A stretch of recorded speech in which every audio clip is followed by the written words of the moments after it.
La sorcière fascine, la sorcière effraie.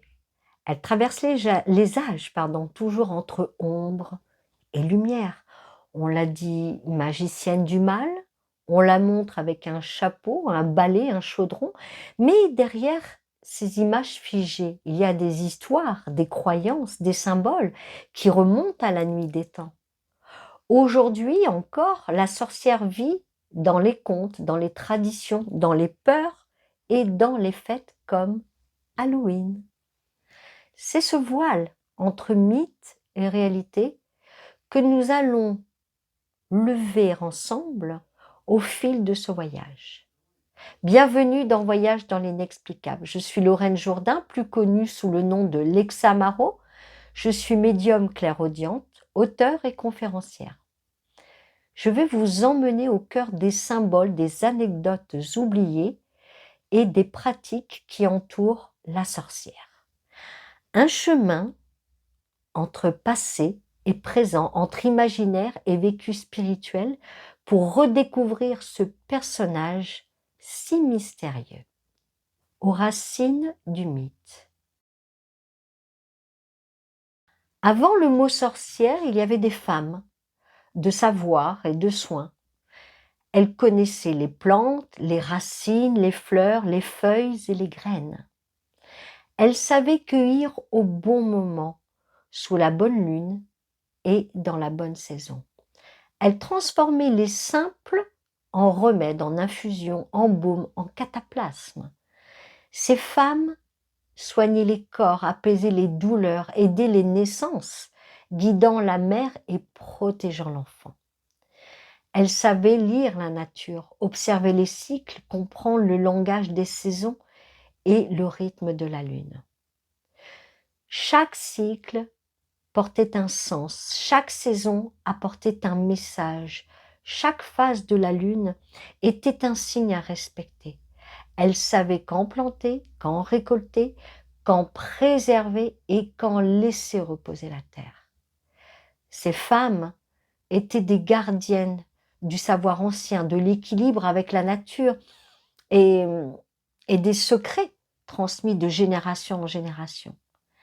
Elle vivait proche des éléments, elle comprenait le vent, écoutait la pluie et observait les étoiles pour anticiper le temps qui vient. Aux racines du mythe, la sorcière n'était pas une menace. Elle était plutôt une alliée, une protectrice, une médiatrice entre l'homme et les forces de la nature. Son rôle essentiel était de maintenir l'harmonie entre les corps, les saisons et le monde vivant. Le chapeau pointu. Le chapeau pointu ne sert pas seulement à capter l'énergie. Il protège aussi, sa forme crée un champ circulaire autour de la tête comme une bulle subtile qui isole la conscience. Dans cet espace, la pensée devient claire, l'intuition s'ouvre et la vision intérieure s'affine. C'est une barrière contre les influences et un soutien pour rester centré. Le chapeau pointu est devenu un emblème parce qu'il révèle une vérité profonde. Celui qui le porte, ou celle qui le porte, affirme sa différence, affiche son rôle de passeur entre les mondes. Il impose une silhouette qui attire le regard et qui rappelle que l'énergie circule du bas vers le haut. C'est un symbole de connaissance, d'autorité spirituelle et d'élévation. Le chapeau pointu incarne ce pont. Il rend visible ce qui est invisible. Il rappelle la quête d'union avec l'infini. Le balai magique. Le balai n'est pas un simple outil. Il est constitué de bois et de fibres végétales qui contiennent la mémoire de la terre. Le bois garde la vibration de l'arbre dont il provient. Ses racines avaient bu la lumière et la sève de la vie. Cette énergie se retrouve dans le manche du balai. Les brins liés entre eux ne sont pas seulement des branches assemblées, ils deviennent une tresse énergétique capable de retenir et de canaliser les flux subtils. Ainsi, chaque balai est un condensé de matière vivante qui porte déjà en lui une puissance naturelle. Le balai est lié au passage, il marque une frontière invisible entre un espace et un autre. Placé près d'une porte, il agit comme un filtre. Il empêche les énergies lourdes de franchir le seuil et protège ceux qui vivent à l'intérieur. Utilisé rituellement, il trace une limite claire qui sépare l'espace sacré du monde profane. Il délimite un cercle subtil dans lequel rien de néfaste ne peut pénétrer. Le balai devient alors un véritable gardien du seuil, invisible mais présent, ancré dans son rôle de protecteur. Lorsque l'on balaye avec lui, ce n'est pas la poussière, contrairement à ce qu'on peut penser, c'est ce qui est vraiment chassé, mais aussi, les vibrations stagnantes, on les chasse. Chaque mouvement du balai écarte les charges usées et libère l'air comme si l'espace respirait à nouveau. Il purifie les lieux. Il rend les énergies fluides. Il permet à l'espace de redevenir neutre et lumineux.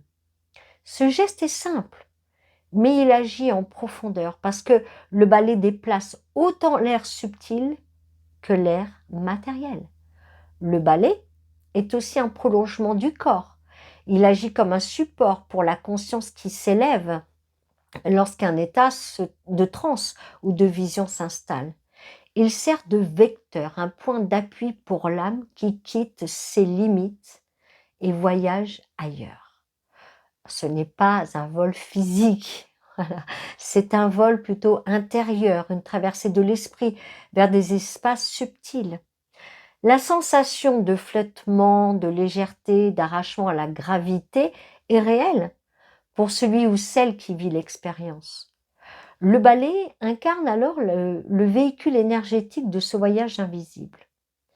Dans les moments importants, mariage, naissance ou transformation intérieure, le balai accompagne les transitions.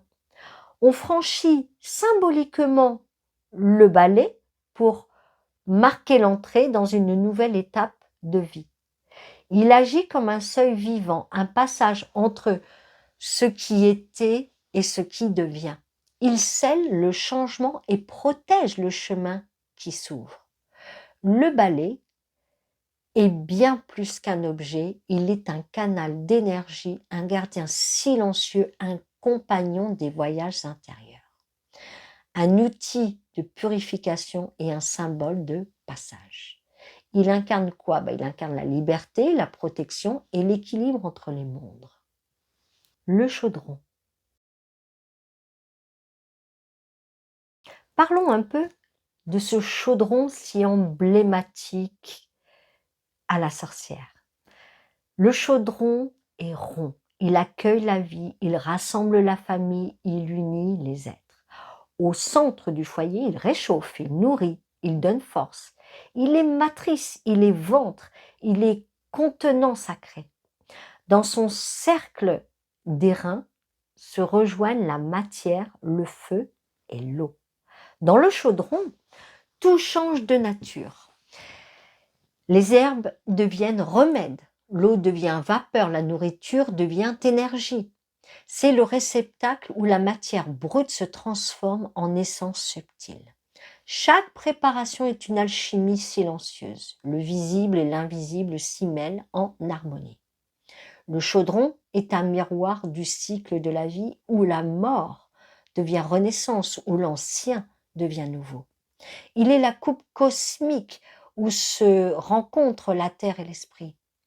Ce rôle créateur, transformateur et inspirant se retrouve aussi personnifié dans une figure spirituelle ancienne, le Ceridwen. Ceridwen est une figure des anciens Celtes.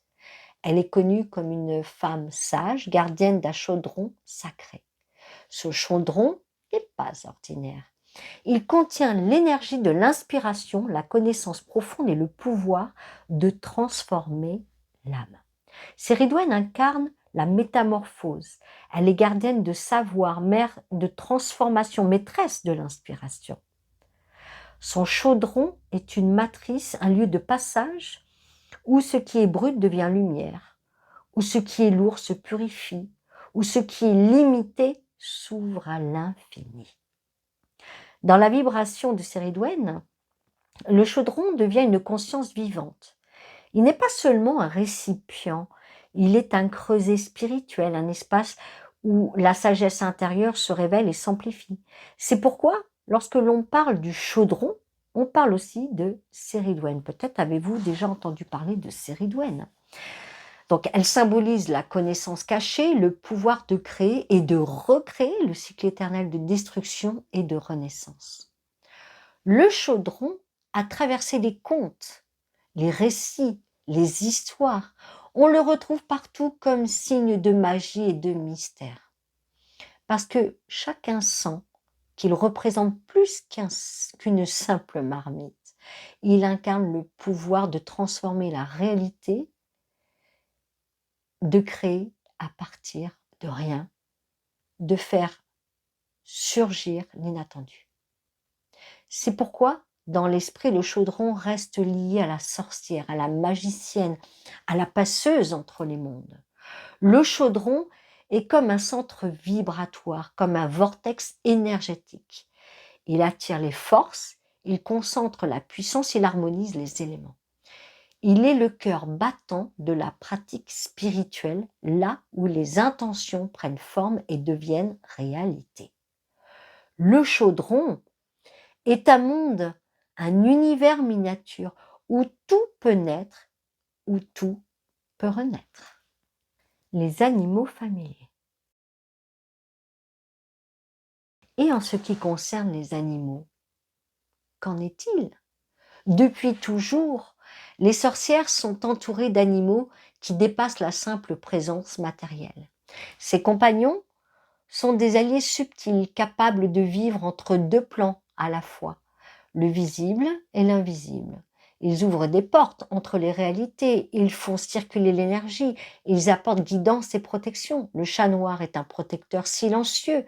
Son regard pénètre l'ombre, il perçoit ce qui échappe aux yeux humains. Il ressent les intentions cachées, il détecte les présences invisibles, il garde le seuil du foyer. Sa silhouette nocturne agit comme un miroir énergétique. Il renvoie aux intrus leurs propres ombres intérieures. Contrairement aux croyances erronées, le chat noir ne porte aucun malheur. Il attire la chance, il renforce la protection, il amplifie l'intuition. Sa présence est une bénédiction dans la maison. Il garde les lieux et soutient les âmes qui y vivent. Autour de lui se déploie une vibration protectrice, une onde subtile qui neutralise les énergies hostiles. Parlons du crapaud. Le crapaud est lié à la terre humide, aux sources et aux profondeurs cachées. Il absorbe les vibrations lourdes, il les transmute, il équilibre les passages entre densité et légèreté. Sa peau rugueuse porte la mémoire des éléments, elle capte ce qui pèse et le transforme en une force régénératrice. Le crapaud accompagne les mouvements de changement, il représente la transition d'un état à un autre et veille à la stabilité de cette mutation. Le corbeau, le corbeau, lui, c'est un messager, il trace un chemin entre la terre et les plans supérieurs. Son vol relie les mondes, son cri annonce des révélations à ceux qui savent écouter. Il porte la mémoire des ancêtres, il transmet les messages des esprits, il dépose la vérité dans le cœur de ceux qui doivent la recevoir. Son regard traverse le voile, il perce les secrets, il éclaire des zones d'ombre et rappelle la connaissance oubliée. Chats, crapauds et corbeaux sont des protecteurs, des guides, des messagers. Ils accompagnent les pratiques, ils soutiennent les passages, ils amplifient l'intuition et ouvrent les portes invisibles. Dans la matière, ils apportent chaleur et compagnie. Dans l'invisible, ils guident, ils avertissent, ils protègent. Leur rôle est double, leur présence est essentielle. Ils sont le lien vivant entre deux réalités. Ces animaux ne sont jamais là par hasard. Ils apparaissent dans la vie de ceux qui ont besoin dans leur vibration particulière, comme si une alliance invisible avait été conclue bien avant. Ils sont des compagnons fidèles, des gardiens silencieux, des témoins secrets qui voient ce que l'œil humain ignore. Ils rappellent que l'animal est un guide spirituel, un frère d'âme et un protecteur dans l'ombre. Le grimoire de la sorcière. Le grimoire est vivant. Il n'est pas un livre, il est un souffle. Chaque mot écrit vibre, chaque page conserve l'énergie, chaque ligne garde une trace. Il contient les prières, les rituels, les visions et les expériences intimes. C'est la mémoire profonde de la sorcière et de son chemin spirituel. Dans ces pages, tout reste inscrit, tout reste lié à l'intention posée. Écrire dans le grimoire, c'est ancrer l'énergie subtile, c'est la rendre stable. Chaque mot agit, chaque symbole s'imprègne, chaque signe devient vibration. L'écriture crée un canal entre l'esprit et la matière, entre le monde invisible et la réalité terrestre. Le grimoire concentre les forces. Il transmet à celui qui l'ouvre la charge qui a été déposée. Dans le grimoire se dessinent des symboles secrets, des cercles, des signes, des images intuitives. Chaque dessin est vivant, chaque forme garde une empreinte énergétique unique. Un simple tracé concentre la volonté de l'âme et se relie directement aux plans invisibles. Ainsi, le grimoire devient une carte intérieure, un miroir sacré du monde subtil qui s'imprime dans la matière visible. La main qui écrit n'est pas seulement geste, elle est prolongement de la pensée et de l'esprit profond. Quand l'intention est claire, l'écriture devient un acte magique. Elle ancre dans le monde matériel une énergie qui continue d'agir. Chaque encre déposée, chaque trait tracé porte la marque invisible de celui ou celle qui écrit. Le grimoire ne contient pas seulement des mots, il contient la vibration de la main et la lumière de l'intention. Le grimoire est intime, il accompagne chaque étape, il écoute les confidences et garde les secrets. Il est miroir de l'âme, reflet du chemin, gardien silencieux des épreuves et des révélations vécues. On s'y confie, on y inscrit ses doutes, ses réussites, ses découvertes même. Il n'est pas un simple cahier fermé, il est un compagnon vivant, un confident sacré qui parle à travers ses pages et ses traces. Dans un grimoire, on trouve parfois des rituels simples, courts et profonds, faits pour relier l'âme à l'invisible. Un exemple de rituel est celui de la lumière dans la nuit. La sorcière écrit « Allumer une bougie noire, laisser brûler quelques instants, fermer les yeux, écouter le silence sentir l'air. » Dire ces mots « Je chasse les ombres, je garde la lumière, je marche entre les mondes, je suis protégée. » Déposez un peu de sel autour de la flamme, tracez un cercle fin, puis soufflez doucement sur la bougie. Le rituel est clos. Il ne reste que la vibration inscrite dans la mémoire du lieu et dans les pages du grimoire lui-même. Cet exemple illustre ce que contient un grimoire. Des gestes simples, des mots courts, des intentions claires qui transforment l'instant. L'autel de la sorcière.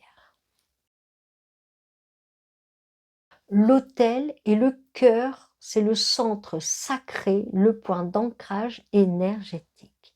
Il relie la sorcière à la terre profonde et au plan subtil. Chaque objet posé dessus résonne avec l'invisible. Chaque élément placé dessus active un courant énergétique. L'autel est l'axe où la conscience s'élève, où l'énergie se concentre et où les intentions deviennent des actes magiques. L'autel reflète l'âme, il est le miroir de l'univers intérieur. Tout ce qui est placé sur l'autel porte une signification précise et traduit l'état intérieur de celle qui l'utilise. L'autel devient ainsi le prolongement du grimoire. Il transforme l'écriture posée en réalité incarnée. Ce qui est écrit dans le livre sacré trouve sa résonance matérielle sur la surface de l'autel. Sur l'autel se trouvent les 4 éléments sacrés. Une bougie incarne le feu, elle éclaire, elle réchauffe, elle attire la clarté et soutient l'intention posée. Un bol d'eau pure présente la fluidité, la guérison et la mémoire car l'eau conserve et transmet l'énergie plus que tout. Une coupe de sel ou de pierre blanche incarne la terre solide, la force et la stabilité, l'ancrage et la protection. On peut y mettre du riz aussi, éventuellement. Un encens qui brûle manifeste l'élément de l'air. Il emporte les prières, purifie l'atmosphère subtile et ouvre la communication. Les pierres ajoutent leur vibration, chacune avec son rôle, protection, ouverture, guérison, clarté. Les plantes séchées renforcent la mémoire de la nature et de la puissance du cycle. Chaque objet est vivant. Chaque présence sur l'autel participe à l'équilibre global.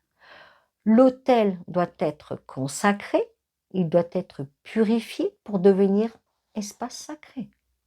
La sorcière prépare l'eau, mélangée au sel clair qu'on appelle eau lustrale. Elle y plonge ses doigts, elle trace un cercle, elle bénit la surface, elle dépose la lumière. Chaque outil est consacré, chaque pierre est lavée, chaque bougie est offerte, chaque plante est honorée.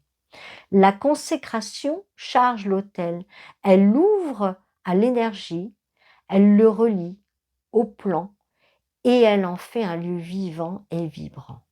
Une fois consacré, l'autel n'est plus un meuble, il devient un espace vivant. Il respire avec la maison, il rayonne dans le lieu, il attire les forces et protège le passage subtil. L'autel est protecteur, il garde les intentions, il soutient les rituels et il repousse les énergies qui ne doivent pas entrer. Il devient alors le sanctuaire, l'espace où tout se relie, où la matière et l'esprit se rencontrent et s'unissent. Pour consacrer l'autel, la sorcière commence en silence, elle allume une bougie, elle prépare l'eau lustrale, elle prend une coupe ou une calice, elle y verse de l'eau, elle y ajoute une pincée de sel blanc pur, la plupart du temps du gros sel, puis elle trempe ses doigts, elle trace lentement un cercle et murmure ses paroles. Que cette eau devienne source de lumière, qu'elle purifie et protège, qu'elle ouvre le passage. Elle asperge doucement l'autel, puis chaque outil posé, la pierre, la bougie, la plante et l'encens. Ensuite, elle prend la flamme, elle la fait tourner, elle éclaire chaque objet et prononce ces mots. Par le feu, par l'air et l'eau, par la terre sacrée, je consacre cet autel. Le lieu devient chargé, il rayonne d'une vibration, il accueille désormais les pratiques, les prières et les rituels.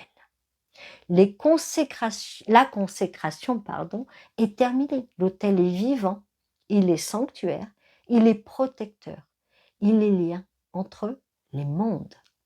Halloween et Samhain. Samhain est ancienne. Alors on peut dire Samhain, on peut dire aussi Samhain. Voilà, parce que ça s'écrit quand même Samhain, mais on le prononce souvent Samhain ou Samhain. Voilà. Donc c'est ancien. elle est ancienne. C'est une fête celtique, une célébration de passage.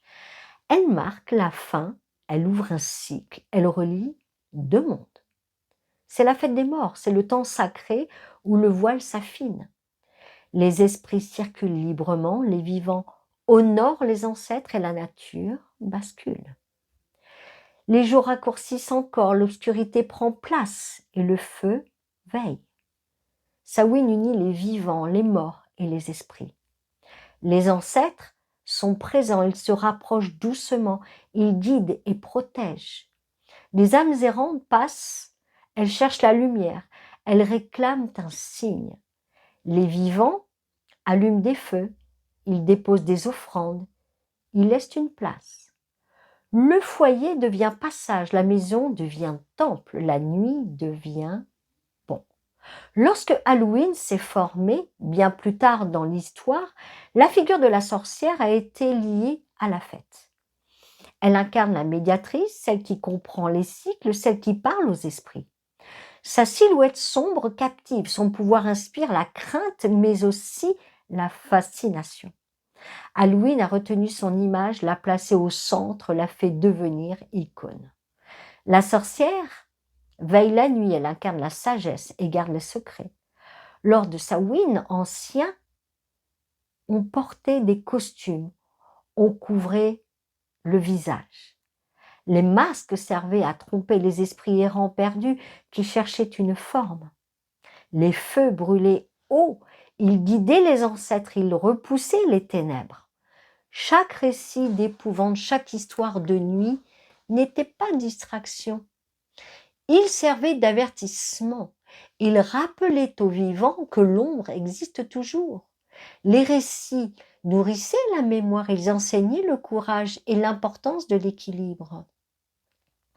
Halloween moderne amuse, mais Samhain demeure sacré. C'est un temps d'introspection, un moment de silence où l'on écoute profondément. C'est un seuil puissant où la lumière se retire et où l'esprit s'ouvre. Samhain rappelle la mort, mais aussi la renaissance, le cycle éternel de l'âme. C'est une fête de mémoire, c'est une fête de passage, c'est une fête de transformation. Aujourd'hui encore, Samhain reste célébré par certains, non comme une tradition, mais plutôt comme un passage. Des autels sont dressés, on y place des bougies, des pierres, des photos d'anciens, de défunts. On y dépose des fruits, des pommes, du pain et des verres d'eau. Ces offrandes honorent les ancêtres, elles rappellent leur présence, elles nourrissent leur mémoire. Les bougies sont allumées, une pour chaque esprit, une pour chaque lien qui reste toujours vivant.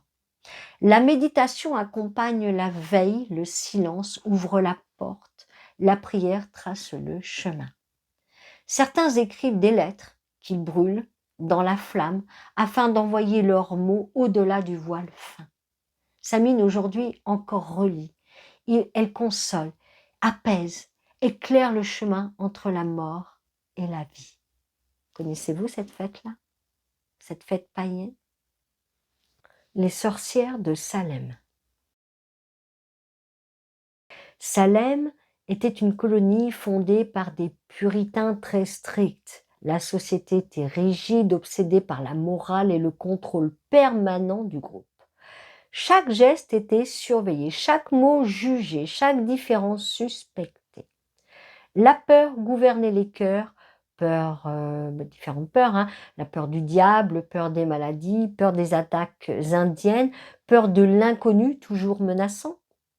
Dans cette tension permanente, le moindre signe étrange devenait inquiétant. En 1692, à Salem, des adolescentes manifestèrent des convulsions soudaines. Elles criaient, elles tombaient au sol, elles voyaient des ombres. Elles disaient sentir des griffures invisibles ou entendre des voix même. Les habitants, choqués, cherchèrent une explication immédiate et accusèrent la sorcellerie. Très vite, les premières femmes furent désignées, souvent marginales ou différentes. La peur se répandit comme une flamme incontrôlable dans Salem. Une accusation suffisait, un mot lancé ou un geste suspect. Les procès s'enchaînaient, les confessions forcées étaient utilisées comme preuves. On acceptait les preuves spectrales, des rêves ou visions. Les suspicions devinrent vérité, la suspicion, pardon, devint vérité. L'injustice devint norme et Salem sombra. Les enfants vivaient dans une société dure, sans liberté réelle. Ils étaient soumis à la rigidité et aux prières quotidiennes. Lors des crises, ils gagnèrent un pouvoir inattendu sur Salem. Les accusations étaient crues sans être vérifiées et détruisaient des vies. Plus tard, certains chercheurs suggèrent une explication naturelle possible. Les champs de seigle pouvaient contenir un champignon toxique, l'ergot. Ingesté dans le pain quotidien, il provoque hallucinations et, devinez quoi, convulsions. Ces symptômes pouvaient imiter une possession et nourrir la panique. Mais à l'époque, personne n'imaginait cette cause et accusa les sorcières. Plus de 200 personnes furent accusées durant ces mois. 20 furent exécutées, dont la majorité étaient des femmes innocentes. Certaines furent pendues, d'autres moururent en prison, dans des conditions atroces. Un homme fut écrasé sous des pierres pour obtenir aveu. Ces noms restent des symboles d'injustice, témoins d'une peur extrême. La salle de procès était sombre, pleine de villageois effrayés et curieux. Une adolescente cria, elle pointa du doigt et accusa une femme. Elle me tourmente, elle m'envoie des ombres, elle veut ma mort. Les autres tombèrent. Elle tremblait, hurlait et imitait la possession. Le juge se leva, demanda des aveux et interrogea l'accusée. La femme protesta, elle nia fermement, elle jura son innocence. Mais chaque mot attisa la foule, chaque regard devenait suspect. On invoqua des preuves spectrales, on parla de visions et rêves. L'accusé fut condamné, coupable de sorcellerie présumée, promise à la pendaison. Aujourd'hui, Salem est mémoire et fascination mondiale. Mémoire des innocents condamnés injustement, dont les noms restent gravés. Fascination pour la sorcière devenue symbole d'indépendance, de résistance, de pouvoir. Chaque octobre, Salem devient capitale mondiale des sorcières et d'Halloween. Des cérémonies honorent les victimes, des rituels nourrissent la mémoire. La ville attire ceux qui cherchent le souffle de l'histoire. Salem enseigne encore, même après des siècles. Cette tragédie révèle la peur incontrôlable qui dévore une société. Elle montre la fragilité d'une justice livrée à la panique. La sorcière n'était pas un monstre, mais une femme libre. Sa différence effrayait. Elle fut transformée en accusation destructrice et fatale. Mais un doute demeure. Un soupçon persiste toujours, comme une ombre silencieuse.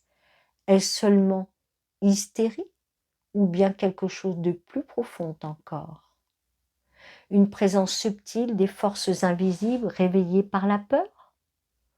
Halloween garde ce mystère. Samhain nourrit ce voile et Salem reste seuil. La leçon devient double. L'ombre naît de la peur, mais aussi peut cacher ce que nous n'expliquons pas. Anecdote de sorcellerie. La sorcière préparait parfois des potions, appelées filtres destinés à éveiller l'amour. Eh oui, ces mélanges n'étaient pas des poisons ou maléfices, mais des alliances végétales. Alors on utilisait des fleurs comme la rose rouge pour attirer le désir. On ajoutait du miel, symbole de douceur pure et garant de fidélité. Ces potions n'obligeaient personne. Elles ouvraient seulement le cœur, elles favorisaient la rencontre. Elles rappelaient que l'amour est énergie universelle, lumière et force qui élève. On raconte qu'autrefois, une jeune femme seule souhaitait attirer son aimé. Elle demanda conseil à une vieille sorcière gardienne des secrets anciens. La femme cueillit des pétales de rose, les fit sécher lentement. Elle ajouta du miel, symbole de douceur éternelle, et du vin rouge. La sorcière murmura des paroles d'appel pour ouvrir le cœur. La potion fut bue, non pas en secret, mais offerte comme partage. Quelques jours plus tard, l'homme revint doucement, son regard s'adoucit. Ce n'était pas contrainte, ce n'était pas non plus maléfice, mais un rappel subtil. La sorcière connaissait les herbes, elle soignait avec elles, elle apaisait les douleurs. Les tisanes de camomille aidaient à calmer l'esprit et apaiser les insomnies. L'ortie servait à renforcer, à purifier le sang et donner plus de vitalité. Le thym protégeait des fièvres, la sauge purifiait l'air et l'ail éloignait la maladie. Ces filtres de guérison n'étaient pas des sortilèges, mais une médecine naturelle alliée à l'énergie spirituelle. La guérison passait par deux forces complémentaires, la plante et l'attention de lumière. Anecdote, guérison d'un chiot. Un petit chien était très malade, un chiot affaibli. Une jeune femme prit une casserole remplie d'eau claire. Elle la plaça au feu de bois. La flamme crépitait doucement. Elle posa un bol dans l'eau, au centre de la casserole. La jeune femme marmonna des paroles anciennes, une incantation de guérison. Ces mots se liaient au souffle du feu et à l'eau. Elle ferma les yeux, elle murmura encore, guidée par l'intention. Lorsque l'eau disparut au fond de la casserole, il n'en restait rien. Mais sous le bol, l'eau était concentrée, comme retenue par magie. La jeune femme sut en voyant ce signe que le chien guérirait. Quelques minutes plus tard, le chiot se leva, il frétilla la queue. La maladie s'était dissipée, la vitalité était revenue et la guérison accomplie. La sorcière utilisait aussi des rituels de protection, simples et très puissants. Le sel était répandu au seuil des maisons pour bloquer les énergies. Il créait une barrière pure et infranchissable contre toute intrusion invisible. Le balai servait aussi, non pas pour voler, mais pour purifier l'espace. On balayait le seuil, non pour enlever poussière, mais pour chasser les ombres. Ces gestes semblaient ordinaires, mais chaque mouvement sacralisé avait la force d'un bouclier. La protection se créait avec la matière visible et la vibration invisible. Une autre anecdote. Protection d'une maison. Une vieille femme vivait seule, isolée, au bord d'un bois. Chaque soir, elle plaçait du sel devant la porte d'entrée. Elle prenait son balai, elle balayait le seuil, sans poussière apparente, je précise. Les voisins la regardaient, ils ne comprenaient pas, ils pensaient à une manie. Mais jamais sa maison ne fut attaquée ni par l'orage, ni par le feu, ni par les ombres. Tous les autres villageois eurent des malheurs, sauf cette maison protégée. Contrairement aux croyances sombres, la sorcière n'était pas toujours une figure de peur. De nombreuses histoires racontent comment elle guidait les voyageurs perdus dans la nuit. On dit qu'elle guérissait les enfants affaiblis, les femmes souffrantes ou les anciens. Elle bénissait les champs, elle protégeait les récoltes et appelait la pluie. La sorcière était aussi gardienne de la communauté, sage-femme, guérisseuse, protectrice. Ces anecdotes révèlent une image bien différente, lumineuse, où la sorcière apporte l'aide au lieu du mal.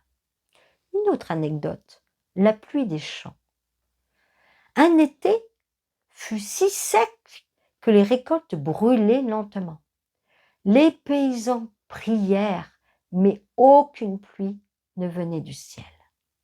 Alors, une sorcière sortit de sa maison et parla au vent.